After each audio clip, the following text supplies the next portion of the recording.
जैसे सत्य कहना धर्म है, असत्य कहना पाप। सहनशीलता धर्म है और क्रोध करना अधर्म। उपकार करना, जीवों पर दया करना धर्म है और निष्ठुर होना अधर्म। परंतु क्या यही सत्य है? क्या कभी कभी परिस्थितियां इन आवेशों को उल्टा नहीं कर देती?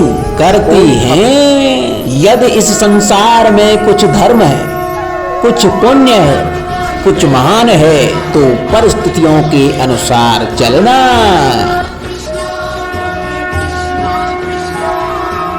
क्या जटायु स्मरण है आप सबको? वो जिन्होंने रावण पर क्रोध किया था, उस पर आक्रमण किया था। उस समय जटायु का क्रोध पाप नहीं था, बल्कि धर्म था। इसीलिए अंत में उन्हें भगवान राम की गोद मिली।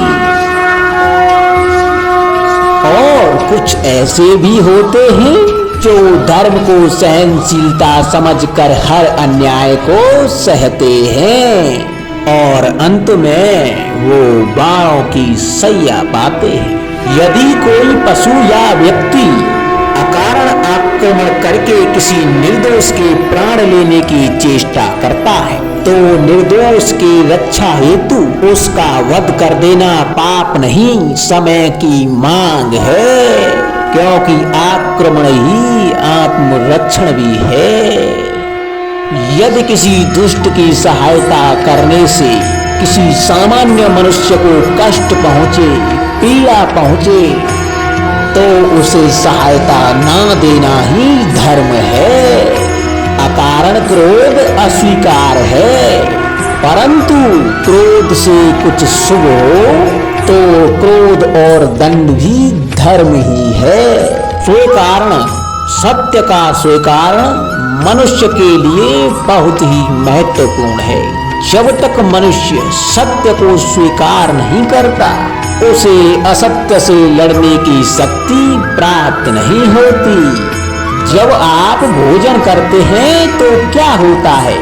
आपका पेट स्वीकारता है कि वो भर चुका है और आप भोजन करना बंद कर देते हैं। जब आपको निद्रा आती है तो क्या होता है? आपका मन स्वीकारता है कि आपका शरीर थक चुका है और उसे विश्राम की आवश्यकता है। उसी प्रकार जब आपको किसी व्यसन को रोकना हो तो आपको स्वीकारना पड़ता है कि बहुत हो चुका है, चाहे वो लालच हो या मदिरापान। उस व्यसन का त्यागना तभी प्रारंभ होता है जब आप ये स्वीकार कर लेते हैं कि उस व्यसन के आप बंधक हैं। इन पक्षियों को देख रहे हैं आप, इनका उड़ना, वायु में इनका संतुलन बनाए रखना, इनको उड़ते देख आपके मन में भी इच्छा होती होगी कि इनकी भांति भी आप स्वतंत्रता से उड़ पाएं। ईर्ष्या होती है ना जब आप इन्हें इस खुले आसमान में विचलन करते देखते हैं। परंतु कभी सोचा है इस उड़ान को पाने के लिए इन्होंने कितना परिश्रम और कितना अभ्यास किया होगा? इन्होंने कितनी बार हवा में उड़ने के बाद ये धरती पर गिरे होंगे। इस उड़ान का, इस स्वतंत्रता का ये मूल है। यदि आप ये मूल दे सकते हैं तो आप भी यह स्वतंत्रता पा सकते हैं। इन पंछियों की भांति ही तुम अपने चारों ओर किसी सफल मनुष्य को देखें तो उससे ईर्ष्या ना करें। उसके परिश्रम और उसकी पीड़ा को समझने का प्रयास करें जो उसे जहां तक लाई है। उससे प्रेरणा लें, प्रयास करें और आप भी सफल हो जाएं।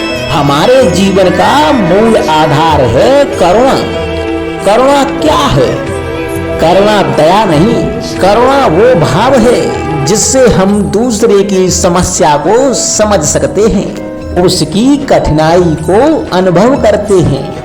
इस संसार में सारी समस्याओं का मूल है एक दूसरे की परिस्थितियों को ना समझना, और इस समस्या का हल है करुणा।